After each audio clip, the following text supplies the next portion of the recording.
한 사람과 한 가정과 그리고 온 민족을 구원하시기 위한 하나님의 놀라운 계획과 열심을 오늘 우리가 읽은 본문 사도행전 10장 고넬료와 베드로의 이야기를 통해서도 우리가 볼 수 있습니다.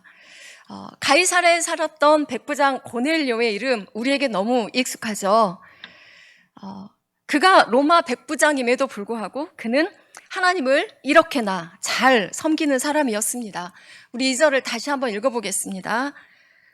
그가 경건하여 온 집안과 더불어 하나님을 경외하며 백성을 많이 구제하고 하나님께 항상 기도하더니, 오랜 신앙 전통을 가진 유대인들 중에도 이런 사람을 만나보기가 어려울 만큼 대단한 신앙을 가진 사람이라고 말합니다. 경건하다는 것은 한마디로 사람이 하나님을 경외하고 하나님과의 관계에서 오직 말씀과 기도로 하나님의 뜻을 잘 분별하여서 그 가운데 사는 것을 말할 수 있습니다. 그는 경건할 뿐만 아니라 온 집안이 하나님을 경외하도록 그렇게 잘 이끌었다는 것도 그가 집안 사람들에게도 덕을 많이 쌓았다라고 말할 수 있겠어요. 그는 또 백성을 많이 구제했다라고 해요. 야고보서 1장 27절은 하나님 아버지 앞에서 경건하고 정결하고 더러움이 없는 경건은 곧 고아와 과부를 그 환난 중에 돌보고 또 자기를 지켜 세속에 물들지 아니하는 그것이라고 말씀합니다. 하나님은 고아와 과부와 나그네의 하나님이라고 할 만큼 약자들을 보호하시는 하나님이시죠.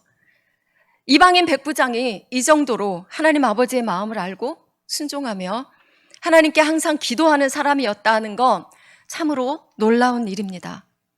그런데요, 중요한 것은 이 정도면 유대인의 율법의 기준으로 말할 것도 없고 세상이 추구하는 선한 사람, 착한 사람임이 분명하기에 충분히 구원받을 수 있을 사람일 것 같은데 그렇지가 않다는 것을 오늘 본문 10장을 통해서 알 수 있다는 것입니다.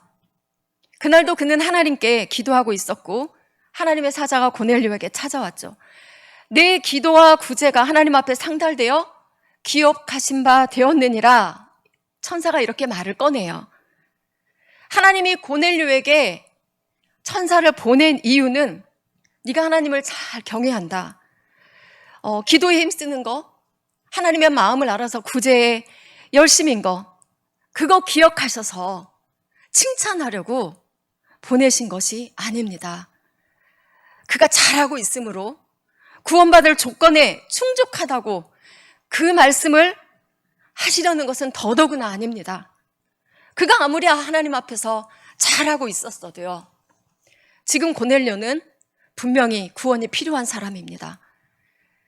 지금까지 그가 무엇을 했던 것과는 전혀 상관없이 구원받아야 할 사람이기에 하나님은 그를 구원하실 일, 그 일을 이제부터 행하시려고 하십니다.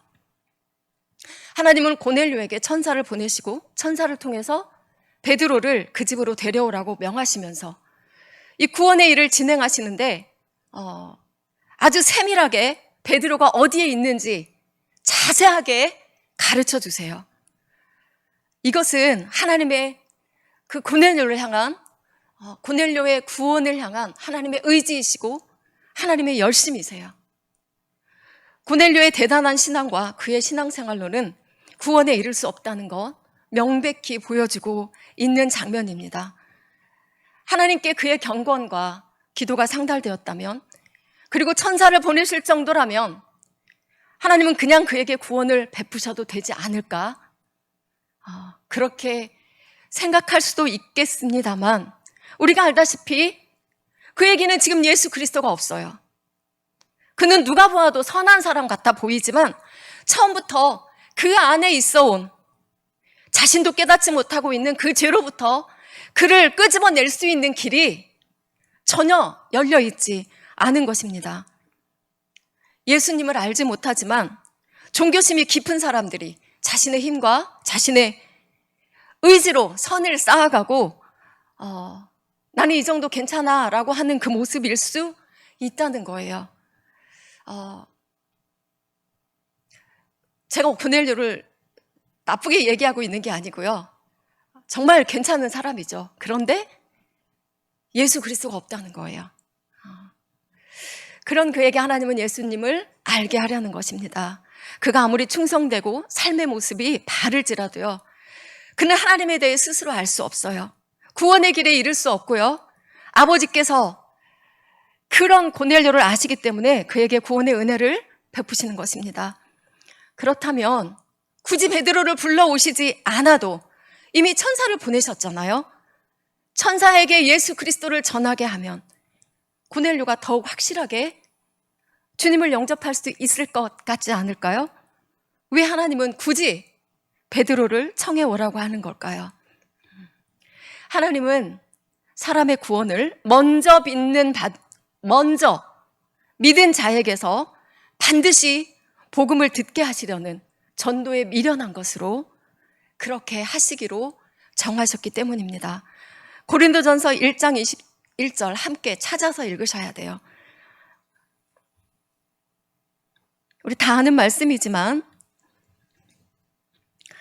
읽어보겠습니다. 고린도전서 1장 21절입니다.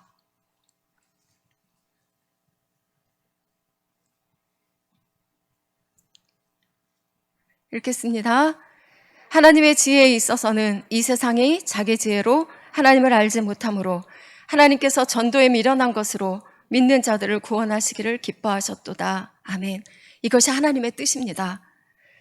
우리는 오늘 고넬료의 구원을 위해서 하나님이 정말 세심하게 계획하시고 행하시는 일을 듣고 있지만 단순히 고넬료의 이야기만은 아닙니다.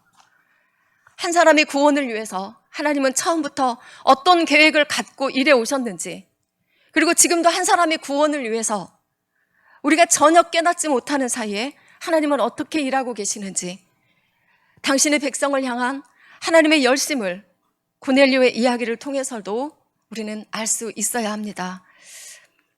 고넬료가 보낸 사람들이 베드로에게 가까이 갔을 즈음에 하나님 베드로에게 하나님의 뜻을 전하세요. 하나님은 무턱대고 베드로에게 너 찾아오는 사람들 따라가 라고 하지 않으십니다. 그때 베드로는 부활하신 주님을 이미 만났고 자신은 구원받아야 할 죄인임을 깨달았고 오직 예수로만 구원받을 수 있음을 강력하게 증거하고 있었던 때입니다. 하지만 그가 전하는 그 복음을 듣고 구원받을 수 있는 사람들이 자신의 동족으로만 제한되어 있다고 이렇게 알고 있었어요. 이방인 또한 구원받아야 할 사람들임을 전혀 생각지 못하고 있었기 때문에 자상하신 우리 아버지 하나님은 그에게 환상을 보여주시며 설득하세요. 베드로에게 환상으로 보여주신 그 보자기 안의 짐승들, 제가 오늘 본문으로 읽지 않은 거는 다 아실 거라고 생각하고 읽지 않았습니다. 유대인이 혐오하는 짐승들로 하나님이 내려보내신 보자기 안에 가득했어요. 근데 심지어 하나님은 그것을 잡아먹으라고 말씀하고 계시잖아요. 하나님이 거룩하신 하나님이 거룩한 백성으로 구별해 주신 베드로에게 이렇게 속되고 혐오스러운 것들을 잡아먹으라고 하시니 아무리 순종해야만 하는 베드로일지라도 단호하게 거절하죠. 주여 그럴 수 없나이다. 그때마다 하나님의 음성은 하나님이 깨끗하게 하신 것을 네가 속되다고 하지 말라 이렇게 3번을 하시고 짐승이 담긴 그릇을 하늘로 올려가십니다. 물론 여기서 우리가 알다시피 베드로가 속되다고 보고 있는 그 짐승들은 바로 이방인 고넬료와 그 가족들, 유대인들이 절대 함께할 수 없다고 믿고 있고 하나님과는 전혀 상관없다고 생각하는 그 이방인을 의미합니다. 그러나 하나님은 베드로나 유대인들이 생각하는 것처럼 그들만 다스리시는 어떤 지방신이 아니세요. 우리 다 알잖아요. 온 민족과 열방이 하나님의 사랑 안에서 구원을 받아야 하고 하나님의 통치하심 안에 있어야 함이 맞습니다. 온 세계가 다 하나님께 속하였기 때문입니다. 그러므로 하나님은 베드로가 속되게 여기고 있고 무할례자이므로 상종 못할 사람들로 여기는 그 이방인들에게 구원의 은혜를 이미 계획하셨고, 지금은 천사들, 사람들, 베드로를 동원하셔서 그 일을 행하고 계신 겁니다. 베드로에게 환상을 보이시고 베드로가 굳게 믿고 있는 그 속된 것도 하나님에 의해서 깨끗해질 수 있음을 보여주십니다. 오늘날 그리스도인들 속에 아니신 분도 있을지 모르겠어요. 근데 대부분 너나 할 것 없이 자리 잡고 있는 이 상종 못할 이방인은 누구일까요? 나는 그렇게 생각하는 사람 없는데요. 제가 이렇게 스스로 생각하자마자 즉시 떠오르는 사람들 많이 있었습니다. 우리는 복음을 가진 사람들이고, 우리는 거룩하게 구별된 사람들이고, 우리는 저 세상 속에 살고 있는 사람들과는 이미 차원이 다른 사람들이라 그들과는 상종하기 어렵다, 이런 결론을 스스로 내리고 그런 눈으로 그들을 바라보면서 이미 선을 그어놓고 아예 그들에게 조금 더 다가갈 생각을 안 하고 있는 것은 아닌가라는 생각을 하게 되었죠. 고넬료와 베드로의 이야기는 유대인과 이방인으로 선을 긋고 살고 있었던 그 당시의 사람들에게만, 이 구원의 복음은 모든 이방인들에게도 열려져야 한다, 그것만을 말씀하시는 것이 결코 아닙니다. 오고 오는 모든 세대에게 복음의 능력으로 구원받지 못할 사람이 없음을 말씀하고 계신 것인데, 우리는 자신도 모르게 어떤 사람들에 대해서는 스스로 이방인으로 선을 그어놓고 아예 한 발짝도 움직이라고 하지 않는 그것은 아닌가. 사람이 지옥으로부터 건져질 그 놀라운 사실이 여기 있는데, 죄에게 헤매어 죄에게 매어서 질질 끌려다니면서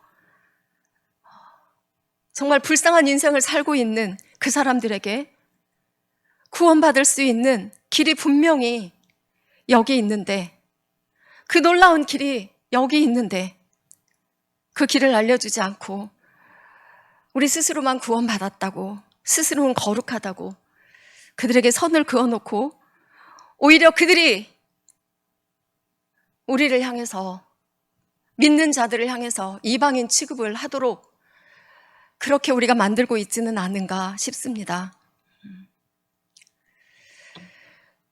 베드로가 환상이 무엇인가 고민하고 있을 바로 그때 고넬료가 보낸 사람들이 찾아왔어요. 베드로는 아직도 그 환상이 뭔가를 몰라요. 어안이 벙벙해하고 있는데 성령께서 친히 말씀하십니다. 일어나 내려가 의심하지 말고 함께 가라. 내가 그들을 보내었느니라. 일어나 내려가 의심하지 말고 함께 가라 라고 성령님께서 베드로에게 즉시 행동하기를 요구하고 계세요. 하나님이 이 가정을 구원하시기 위해 아주 세심하게 천사들, 사람들, 성령님 함께 하시는 이 놀라운 일을 진행하고 계십니다. 세상 그 어떤 일보다도 이 일이 중요하기 때문에, 하나님께는 이 일보다 더 중요한 일이 없으시기 때문에 이렇게 하고 계십니다. 그 구원을 위해 우리 아버지는 당신의 아들 독생자를 내어주시고 십자가에 죽게 하셨습니다. 하나님은 아들을 내어놓는 이 구원의 일이 얼마나 놀라운 일인가, 인간을 향한 하나님의 사랑이 얼마나 큰가, 이걸 알리시고 이루시기 위해서 처음부터 계획하셨고, 그 과정 속에서 어마어마하게 많은 사람들을 동원하셨고 상상하지 못할 그 일들을 이루셨습니다. 그 많고 엄청난 일들과 사람들을 동원하셔서 구원이라는 이 하나의 목적을 갖고 오랜 시간 함께 오시면서 처음부터 마지막까지 구원을 위한 단 하나의 길은 오직 예수인 것을 말씀해 오셨고 그렇게 이루셨습니다. 오직 예수 그리스도만이 인간을 죄로부터 구원할 수 있는 유일한 길임을 계획하셨고 행하셨고 이루신 것입니다. 우리 하나님 아버지의 열심과 사랑이시죠. 그러니 한 생명을 구원하시기 위한 아버지의 마음은요, 어떤 사람이 예수님의 속량의 은혜 없이 아무리 하나님 앞에 열심히 기도하고 아무리 구제하고 아무리 선행을 많이 한다 해도 구원과는 연결되어질 수 없기 때문에 하나님이 고넬료의 가정에 베드로를 보내시는 겁니다. 왜 천사도 안 되고 하나님이 직접 하셔도 안 되고 왜 꼭 베드로를 데려오셔야 하나요? 우리가 알다시피 베드로는 주님의 제자로 살 동안 자신이 정말 대단한 믿음이 있고 다른 사람들과 비교할 수 없을 만큼 주님을 사랑하는 굉장한 사람인 줄 알았잖아요. 그런 그가 주님의 십자가를 만났을 때에야 비로소 자신이 얼마나 큰 죄인인가를 적나라하게 보았자 가슴을 치며 절망하면서 내게 아무 소망이 없다, 그것을 알았을 때 부활의 주님을 만났고 이제는 주님 없이는 아무것도 나는 아니라는 것을 베드로가 지금 알고 있어요. 제자로 부름받은 그날부터 예수님과 함께하면서 예수님이 하나님의 아들이신 걸 알았어요. 그분만이 완전하신 분이신 걸 알았어요. 물론 십자가를 만나기 전에 주님을 부인하기도 했지만 그 죄로부터 자신을 건져내시고 구원하실 분 오직 예수라는 걸 가장 깊이 체험한 사람임을 아버지께서 아시기에 베드로여야 합니다. 비로소 자신이 죄인임을 알고 오직 구원은 예수 그리스도로부터임을 아는 자가 전하는 그 복음의 진리로 구원하기를 원하시는 그것이 바로 하나님 아버지의 마음이시기에 지금 베드로를 그렇게 꼭 데려오라고 하시는 겁니다. 사람이 보기에는 전도에 미련한 것으로 보이지만 십자가를 만나고 자신이 죄인임을 깨닫고 오직 예수 그리스도를 필요로 하는 자가 전하는 이 복음, 이것이야말로 하나님께서 가장 기뻐하시는 바로 복음의 사역의 일입니다. 하나님이 천사를 통해서 이 일을 하지 않으시는 것은요, 천사는 처음부터 사람으로 만들어진 존재가 아니기 때문에 죄와 상관이 없어요.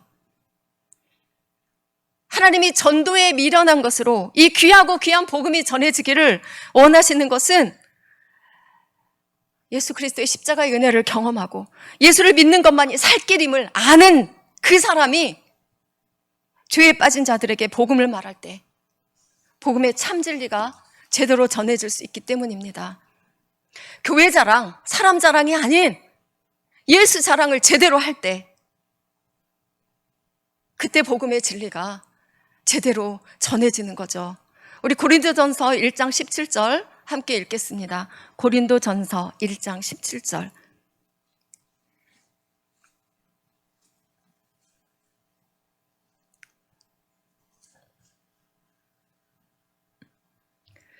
함께 읽죠. 그리스도께서 나를 보내심은 세례를 베풀게 하려 하심이 아니요 오직 복음을 전하게 하려 하심이로되 말의 지혜로 하지 아니함은 그리스도의 십자가가 헛되지 않게 하려 함이라. 아멘. 바울은 하나님이 자신을 부르신 것 무슨 일을 하게 하려는 것이 아니라 복음을 전하게 하려 하심인데 논리적이고 이성적이고 합리적인 그런 말이 아닌 오직 예수의 십자가를 전하게 하려 하신다라고 말해요. 세상의 지혜로는 아무리 연구하고 노력하여도 하나님 알 수가 없습니다. 그러나 하나님이 시작하셨고 모든 시대를 지나 오늘 우리에게까지 온 이 복음이야말로 온 세상의 지혜를 가져다가 연구해도 알지 못하는 하나님을 알게 하는 것입니다. 그 십자가 안에서 하나님의 살아계심과 하나님을 향한 사람을 향한 하나님의 사랑과 예수 그리스도의 완전한 구원을 알 수 있기 때문에 하나님은 그 일을 먼저 믿은 사도들과 바울과 그리고 지금 우리를 통하여서 하시기를 원하시는 것입니다. 사도행전 10장 22절을 함께 읽겠습니다.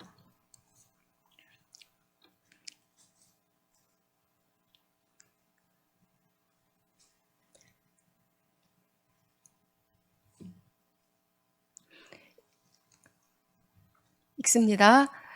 그들이 대답하되 백부장 고넬료는 의인이요 하나님을 경외하는 사람이라. 유대 온 족속이 칭찬하더니 그가 거룩한 천사의 지시를 받아 당신을 그 집으로 청하여 말을 들으려 하느니라 한데, 베드로를 데리러 온 사람들이 베드로에게 이렇게 말을 하고 함께 가자고 합니다. 여기서 중요한 부분이 바로 여기입니다. 당신을 그 집으로 청하여 말을 들으려 하느니라. 베드로에게 듣고자 하는 말, 당시에 베드로가 사람들 앞에서 늘 하는 말이 뭐였냐면 바로 예수 그리스도에 대해 말하는 것입니다. 베드로가 고넬료를 만났을 때 하나님의 부름을 받고 왔노라 라고 이렇게 말하면서 베드로가 또 물어봐요. 고넬료에게 무슨 일로 나를 불렀느냐. 그때 고넬료가 이렇게 말합니다. 우리 33절을 읽겠습니다. 시작. 내가 곧 당신에게 사람을 보내었는데 오셨으니 잘하였나이다. 이제 우리는 주께서 당신에게 명하신 모든 것을 듣고자 하여 다 하나님 앞에 있나이다. 아멘. 주님이 베드로에게 명하신 모든 것, 지금 고넬료가 듣고 싶어하는 주님이 당신에게 명하신 모든 것, 이건 바로 오직 복음을 선포하는 것입니다. 주님이 베드로에게 주신 단 하나의 사명은 주 예수님을 증언하여서 듣는 사람들이 예수 그리스도를 영접하여 구원 얻게 하는 그 일 한 가지입니다. 베드로가 고넬료와 그 가족들 앞에서 예수님을 증언하고 자신을 부활의 증인으로 세우셨음을 말하죠. 41절에서 43절을 읽겠습니다. 시작. 모든 백성에게 하신 것이 아니요 오직 미리 택하신 증인 곧 죽은 자 가운데서 부활하신 후 그를 모시고 음식을 먹은 우리에게 하신 것이라. 우리에게 명하사 백성에게 전도하되 하나님의 살아있는 자와 죽은 자의 재판장으로 정하신 자가 곧 이 사람인 것을 증언하게 하셨고 그에 대하여 모든 선지자도 증언하되 그를 믿는 사람들이 다 그의 이름을 힘입어 죄사함을 받는다 하였느니라. 아멘. 베드로가 이렇게 증언합니다. 이렇게 해서 예수 그리스도의 증인 베드로를 통해 최초의 이방인 전도의 문이 열렸고 고넬료의 가정은 성령 충만하여서 예수 이름으로 세례를 받았습니다. 하나님의 한 생명, 한 가정의 구원을 위한 역사는 지금도 계속되어지고 있는 것 분명하지만 하나님의 뜻을 구하면서 하나님 아버지의 마음을 알아서 한 생명을 애타게 찾는 그 증인들은 이 시대에는 그다지 보이지 않는 것 같습니다. 우리 사도행전 11장 1절에서 3절을 읽겠습니다.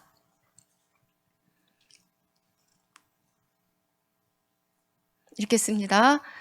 유대에 있는 사도들과 형제들이 이방인들도 하나님의 말씀을 받았다 함을 들었더니 베드로가 예루살렘에 올라갔을 때 할례자들이 비난하여 이르되 네가 무할례자의 집에 들어가 함께 먹었다 하니. 우리가 지금 읽은 부분은 고넬료의 가정에 구원이 임한 후에 베드로가 예루살렘에 갔는데 베드로를 향해서 동료들이 네가 무할례자의 집에 들어가서 함께 먹었다라고 하면서 비난합니다. 비난하겠죠. 모르니까. 그때 베드로가 자세하게 하나님께서 보여주시고 고넬료의 가정을 구원하신 일에 대해서 그 환상에 대해서도 자세하게 설명을 해요. 우리 사도행전 11장 17에서 18절 또 읽겠습니다. 시작. 그런즉 하나님이 우리가 주 예수 그리스도를 믿을 때에 주신 것과 같은 선물을 그들에게도 주셨으니 내가 누구이기에 하나님을 능히 맡겠느냐 하더라. 그들이 이 말을 듣고 잠잠하여 하나님께 영광을 돌려 이르되 그러면 하나님께서 이방인에게도 생명 얻는 회개를 주셨도다 하니라. 아멘. 주 예수 그리스도를 믿을 때 주시는 선물은 유대인이든 이방인이든 할례자든 무할례자든 모든 믿는 자에게 하나님이 주시는 것이기에 그 누구도 막을 수 없다는 거 그들은 인정할 수밖에 없습니다. 하나님이 베드로에게 보자기 속에 짐승들을 보여주신 것은 단순히 베드로를 통해서 고넬료만을 구원하시려는 것이 아닙니다. 베드로와 제자들 그리고 그 위의 모든 사람들에게도 예수님은 모든 믿는 사람을 구원하실 수 있는 분이심을 알게 하시려는 세심한 일이셨습니다. 여전히 선민사상과 할례에 대해서 특별한 마음을 갖고 있는 베드로와 제자들과 유대인들의 생각을 깨뜨리시고 예수 그리스도를 통한 구원의 길은 만백성에게 열려 있음을 알게 하신 것이죠. 오늘 우리에게 주신 각자의 사명은 무엇일까요? 우리는 각자 가정에서 섬겨야 할 일이 있고 직장에서 감당해야 할 일이 있습니다.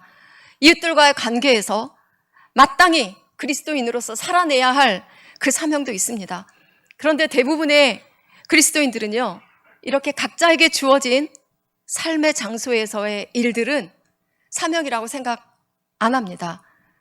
대부분은 교회에서 맡은 일, 교회와 관련이 되어진 일, 이것만을 연관시켜서 사명이라고 생각합니다. 물론 주님이 주신 사명 맞습니다. 그런데 우리에게 주신 사명은요, 교회에서 하는 어떤 일로 국한되어 있지 않습니다. 주님이 주신 명령은 이렇습니다. 제가 먼저 할게요. 아시면 같이 하시게요. 하늘과 땅의 모든 권세를 내게 주셨으니 그러므로 너희는 모든 민족을 제자로 삼아 아들과 아버지와 성령의 이름으로 세례를 베풀고 내가 너희에게 분부한 모든 것을 가르쳐 지키게 하라. 아멘. 승천하시기 전에 주님이 주신 명령이지만 이 명령에서 너희는 모든 민족을 제자로 삼아 라는 말씀 우리 많이 들었잖아요. 모든 민족은 일본, 중국, 필리핀, 아프리카, 유럽 이런 모든 민족을 지칭하는 것은 아닙니다.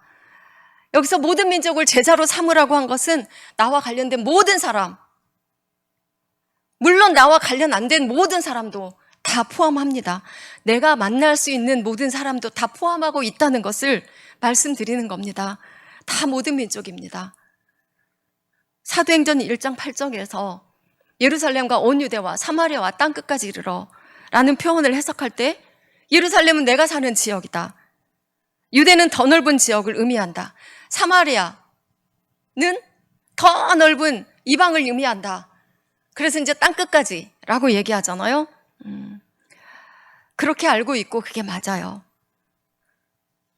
그렇다면 우리는 내가 살고 있는 이 지역 안에 있는 사람들, 내가 만날 수 있는 모든 사람들, 누구는 되고 누구는 안 되고 저 사람은 안 돼 라는 선을 그어놓지 않은 모든 사람을 다 포함하고 있습니다.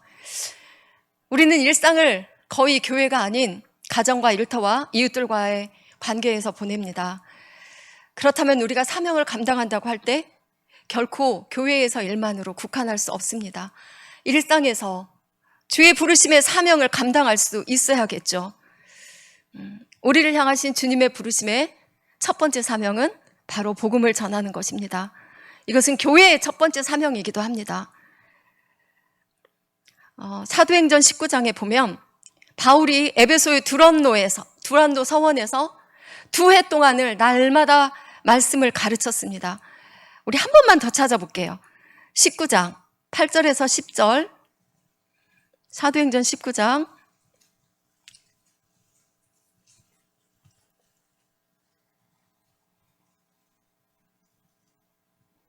시작. 바울이 회당에 들어가 석 달 동안 담대히 하나님 나라에 관하여 강론하며 권면하되 어떤 사람들은 마음이 굳어 순종하지 않고 무리 앞에서 이 도를 비방하거늘 바울이 그들을 떠나 제자들을 따로 세우고 두란노 서원에서 날마다 강론하니라. 2해 동안 이같이 하니 아시아에 사는 자는 유대인이나 헬라인이나 주의 말씀을 듣더라. 아멘. 바울이 2년 동안을 에베소에서 말씀을 전하고 가르쳤습니다. 그럼 바울이 에베소에만 있었기 때문에 그동안에 다른 지역으로의 복음 전파는 어떻게 되었을까요?